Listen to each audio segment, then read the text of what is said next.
இன்று தமிழ்நாட்டின் மாநிலத்தின் கணக்கு புத்தகத்தை உங்கள் முன் திறந்து வைக்கிறேன். பாடி தொலையும் தகவலில் எந்த அரசியல் கட்சி வேறும் கருத்து என மறுக்க முடியாது. அதற்கு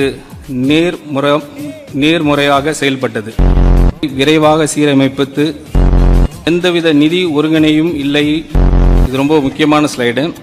ஒவ்வொரு வருவாய் ரூபாயிலும் நெக்ஸ்ட் ஸ்லைட் சொல்லிட்டீங்களா? ஓகே. சுதந்திரத்துக்கு பிறகு இதில் மிகவும் கவலைக்குரிய விஷயம் கொரோனா பெருந்தொற்றத்தின் உச்ச ஆண்டை விடவும் 2027 என்றும் இலக்கும் எட்டப்படாமல் இந்த விகிதம் தற்காலிகமாக குறுகிய உரிமையளிப்பு முறை போன்ற காரணங்களுக்கு இந்த இழப்பீடு காலம் எளிமையாக விளக்குகிறேன்.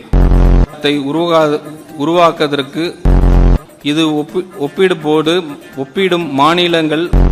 எனவே மூலதன செலவினத்தை புதிய முதலீட்டாளர்கள் நன்றாக பராமரிக்கப்பட்ட வரம்பறிவில்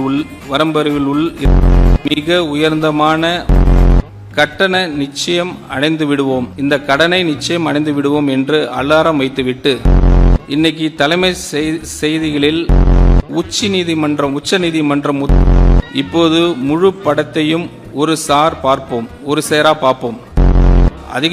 அதிகாரப்பூர்வமாக வருவாய் ஈடுபவர்கள்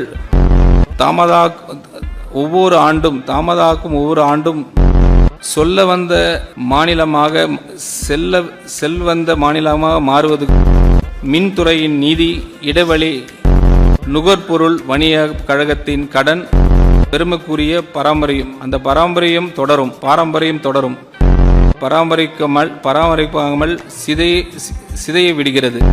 சீர்திருத்தி முழுமையாக மாதத்திர கட்டணங்களையும் பலவீனத்தால் அல்ல சிகிச்சை அளித்தால் அது தாமதமாக அல்ல. அடித்தட செயல்களின் மேம்பாடு வருமானம் ஈடுபவர்கள் தொடர்ந்து பணம் ஊற்றி நடப்பதற்கு பதிலாக அதை சீர்திருத்துகிறது. I am living in the Chennai, 30 years old.